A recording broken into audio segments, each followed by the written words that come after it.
It is the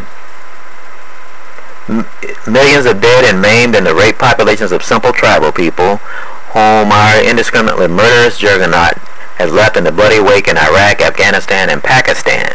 It is the appalling legacy of hate and repulsion, disdain and fear that America has earned with its appalling hegemonist villainy in every corner of the world. And at home, what is it we Americans have been so complicit in hiding from ourselves in our devotion to the perverse legend that has come to inhabit our souls like succubus? It is the millions of us with no work and no hope in middle age whose jobs and homes have been devoured by the heartless and fraud machine of Wall Street. It is the trash and demolished wheat lots of our major cities eroding and crumbling, fire-gutted ruin. It is many towns and cities with industries shut down and factories deserted or dismantled and shipped overseas. It is our decaying, disintegrating public schools, our bankrupt states and counties, our overtaxed, antiquated public transportation systems, our obsolete, dissolving infrastructure, our bloated, irrational prison complex, our punishing and inadequate healthcare disaster, and over it all, the repressive mechanism of our police state, armed and empowered, ready for use against the American people themselves. This is where we are. The great question now is whether we as a nation can awaken from this long historic nightmare and face the terrifying and exhilarating prospect of living in the full light of reality without the false props and dishonest constructs of a hoodwinked, herded, and dishonored people, or whether we have internalized the falsity and disease to such an extent that it has become an organic, overmastering form of insanity. In 1846, Henry David Thoreau, offended to his soul by the injustice of the American government's invasion of Mexico, protested it and went to jail for its convictions.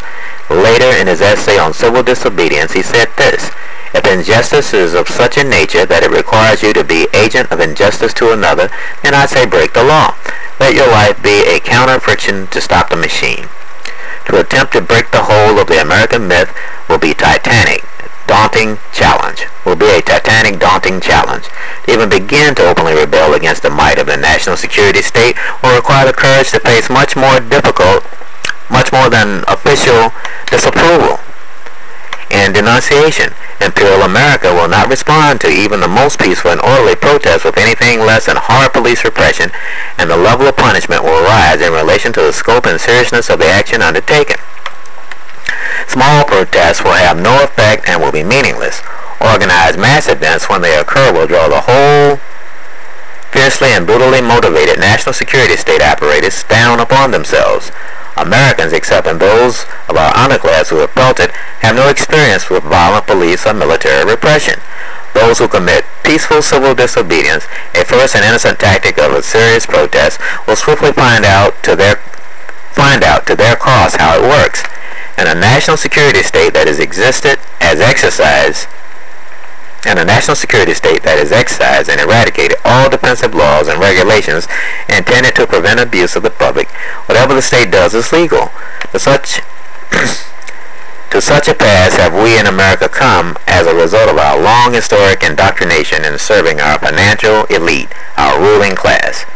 To achieve any redemption for Americans, to make possible any more just, humane, and life-honoring society, will require complete abandonment of the system of predatory capitalism.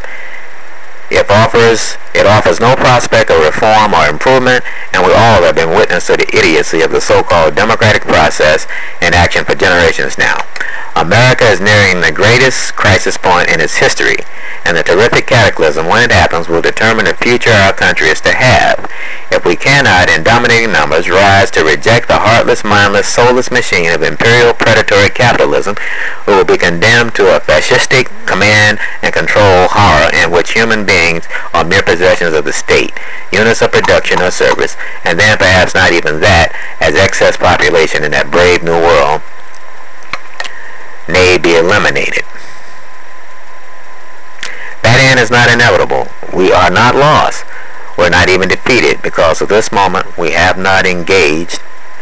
We have not honored our responsibility as human beings. We have not risen to defend our humanity. We have let ourselves be ruled.